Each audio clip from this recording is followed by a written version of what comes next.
Alright y'all, we're back again. Welcome to Area Horror. Today's video is going to be more of a blind reaction because although I've watched a lot of Mr. Bollin's videos, there's still some I haven't watched, and this particular one I don't think I've seen before, so we are going to be reacting to it for the first time together, hopefully. Before we continue, if you're new here, don't forget to like and subscribe. If horror, factual stories are your thing, you're in the right place. Also, let me know in the comment section where you are watching from. Let's just get right to it. Today's story inspired a popular horror movie, and when you get to the reveal in this story, you'll understand why. It is literal nightmare fuel. A very strange 52-year-old woman named Ruthie Mae McCoy walked out of her 11th floor apartment in Chicago, Illinois. Today was the day that Ruthie was going to be doing one of her self-appointed public duties. She began jiggling each of her neighbors' doorknobs to see if they were unlocked. She reached the 5th door, and when she tried the doorknob, it was unlocked. Ruthie pushed the door open, she stepped inside and began yelling,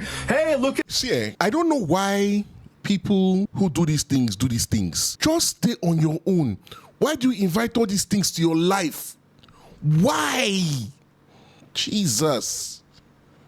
"Me, I'm inside of your apartment." And the woman who lived in this 5th apartment, she wasn't scared. She was just totally annoyed. "Get out now!" She was waving her stick around wildly and berating this young woman for leaving her front door unlocked in this very dangerous apartment building. And so eventually this young woman picked up the phone and called 911. It would turn out the 15-story apartment building was indeed a very dangerous place to leave your front door unlocked. In the late 1980s, this particular apartment building was considered to be one of the most dangerous places in all of Chicago, with a murder occurring there nearly every week. Ruthie was not a threat to her neighbors. She was just totally mentally unstable and basically afraid of everything. Yeah, no shit. Back inside of this 5th apartment that Ruthie has barged into, they told Ruthie to leave her neighbors alone and just go back into your apartment and mind your own business. So 1 month after busting into that woman's apartment,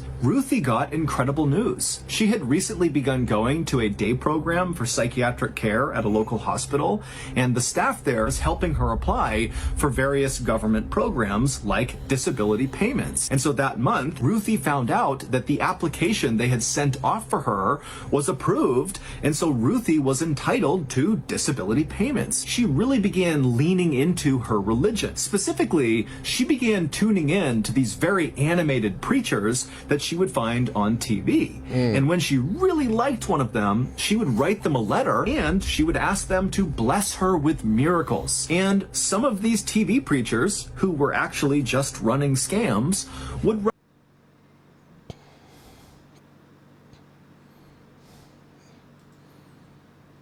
Okay. Specifically, she began tuning in to these very animated preachers that she would find on TV. And when she really liked one of them, she would write them a letter and she would ask them to bless her with miracles. And some of these TV preachers, who were actually just running scams, would write back to Ruthie and say, "Of course we can bless you with your miracles, but first, send us some money." She still found a way to set aside some of that money and sent it off. Send us some money. Sounds familiar, eh?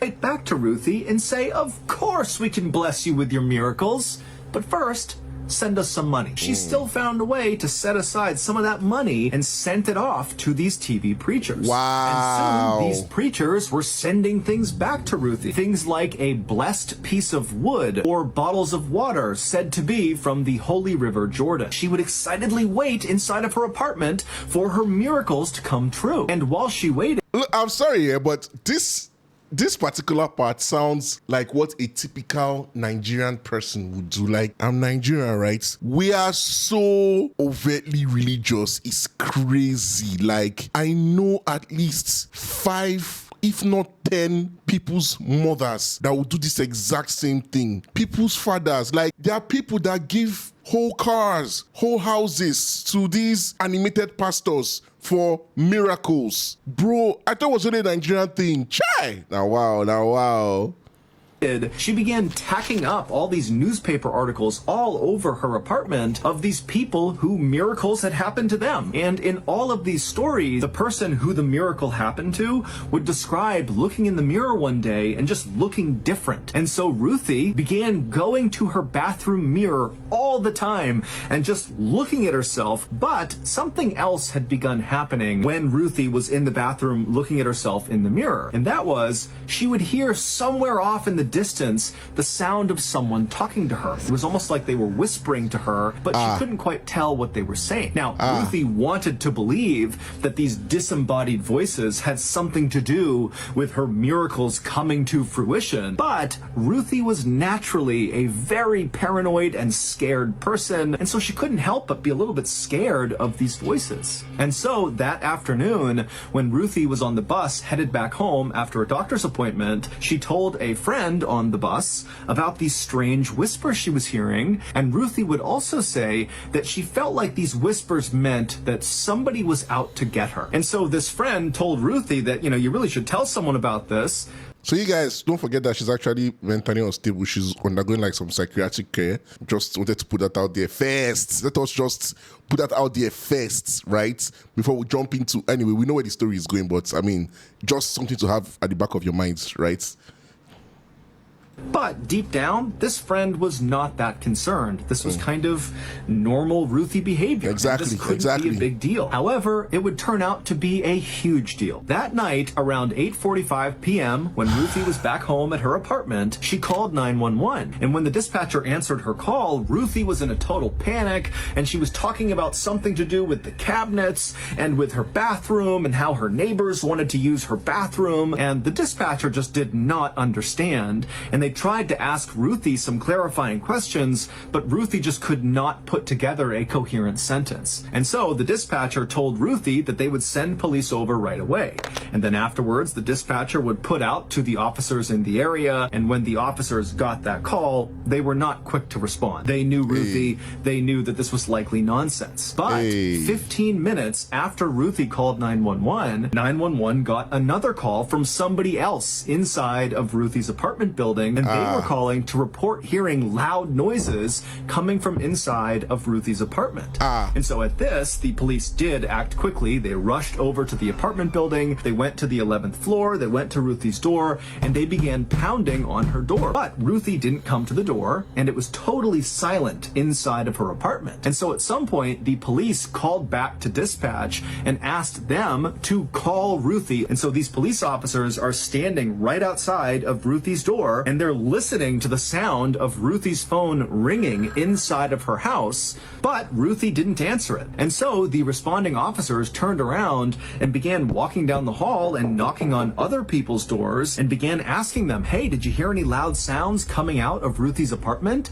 And everybody said, no. The police eventually just kind of gave up and left. The next day, when one of Ruthie's friends on her floor noticed that Ruthie had not come out of her apartment all day, and when she knocked on the door, Ruthie didn't answer, this friend called the police. The police came out again, they knocked on Ruthie's door, and after a while, when she didn't answer, the police again just left. Ruthie's friend, who had called the police, was furious that the police were not taking this seriously. Exactly. And so she wound up contacting maintenance of the building, and a janitor went to Ruthie's door, drilled through the lock, and pushed her door open. The janitor immediately yelled out for Ruthie, but there was no response, and so he stepped inside and kind of looked around, and right away he was struck by two things. One, it was a total mess inside of her apartment. There were all these religious books and pamphlets all over the ground, but as messy as the apartment looked, it also seemed weirdly empty. Like there was no TV, there was really no furniture or anywhere to sit. And when he turned the corner and looked into that bedroom, he froze, because there on the ground was Ruthie McCoy. She was lying on the ground in a pool of her own blood. Wow. She was dead.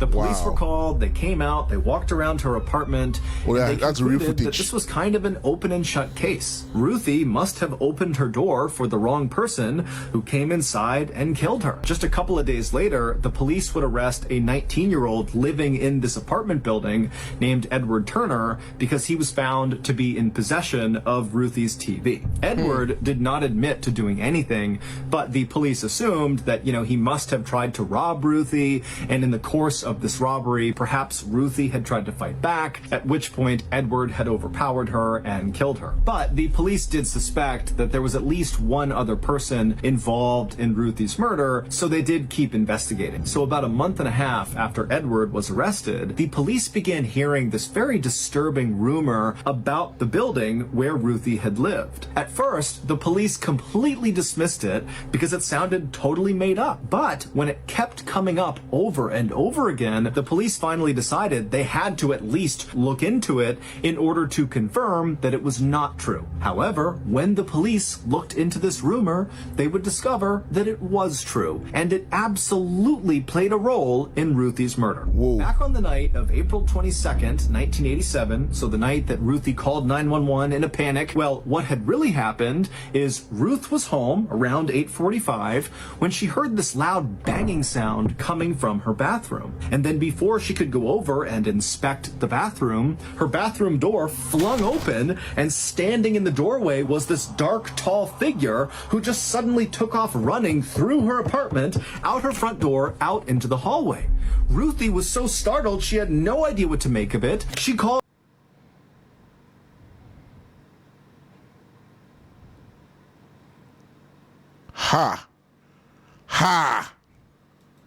one to get help, but she couldn't quite describe what had even happened. And so the dispatcher obviously didn't understand what was going on, but they told Ruthie, okay, I'll pass this along and the police will be out soon. And so as Ruthie is waiting for the police to show up, she wanders over to the bathroom where this dark figure has appeared, and she walks inside and she looks at where her mirror had been above her sink. The mirror that she had spent so many hours looking into, hoping for signs of a miracle, and the mirror was gone. And in its place was this big dark hole on the wall, almost like an entrance to a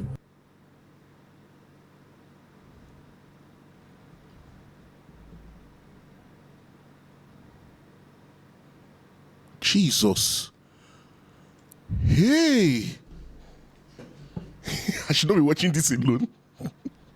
Dark tunnel. And as Ruthie is staring at this void, she sees these two dark hands emerge from underneath that come out of the hole and grip onto her sink.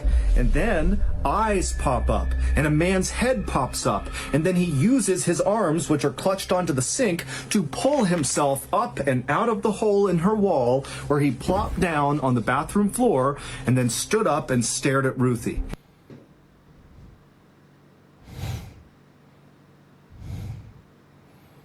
No, because what?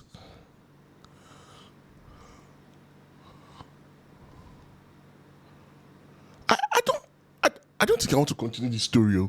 I don't think I want to continue this story. No!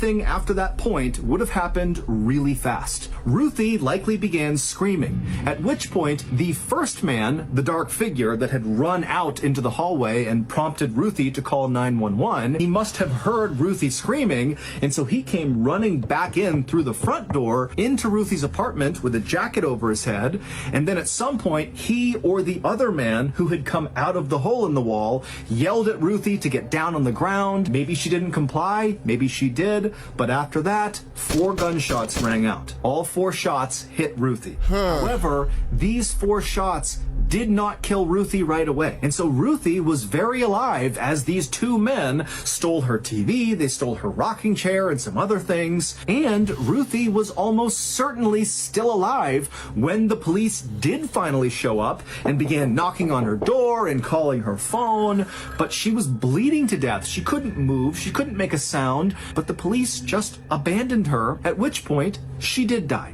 It would turn out that disturbing rumor that the police heard about this apartment building was that apparently people in this building had learned that you could pull off your mirror inside of your bathroom and literally climb into the walls. And from that point, you could basically wander all over this building and then punch other people's mirrors in their bathrooms in, and then climb through that hole and do whatever you wanted to the people inside of that apartment. And so when Ruthie began hearing those whispers when she was in her bathroom looking at the mirror hoping for a miracle, those were the sounds of thieves and killers and criminals slinking about her wall. Detectives speculated. Oh, wow. That just took the drama away. Wow. I mean, it's a good story. It takes away the mysticism and the fear and the supernatural factor, obviously, but oh shit. I think the worst part is the fact that the police did not even respond or take it seriously. That's just sad, man. That is really just sad. Men who killed Ruthie likely found out about her disability payments and decided to rob her. However, the two men that police arrested, the 19-year-old Edward Turner, who was found in possession of her TV, and this other man who was also arrested, were ultimately acquitted because there were so many people crawling through the walls all day and night inside of this building. What the hell? There was no way to prove that those two were the ones who actually went in and killed Ruthie. To this day, no one else has ever been charged with Ruthie's murder. What happened to Ruthie became the basis for the very popular horror movie called The Candyman.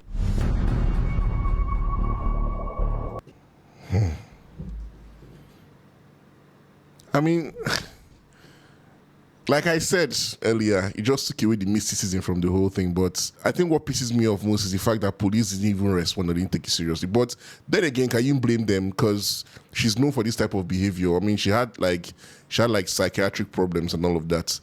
But it's still sad. It doesn't take away the fact that it's sad that even if they are just giving her a benefit of the doubt and responded, then, I mean, the story might have been different and they probably might have gotten closer to catching who tried to kill her. That is because then she'll be alive and then she can give like a proper description of the perpetrators. Well, I mean, this thing just shifted from scary to sad, you know, and the fact that this is where they adapted Candyman from doesn't even help the narrative either. But I mean, I guess it's what you get. You don't know what you get when you blind react to any Mr. Balance story. So if you enjoyed this one, let me know in the comment section. As usual, don't forget to like and subscribe. And then also don't forget to tell me where you're watching from. I'll see you guys in the next one, yeah? Peace.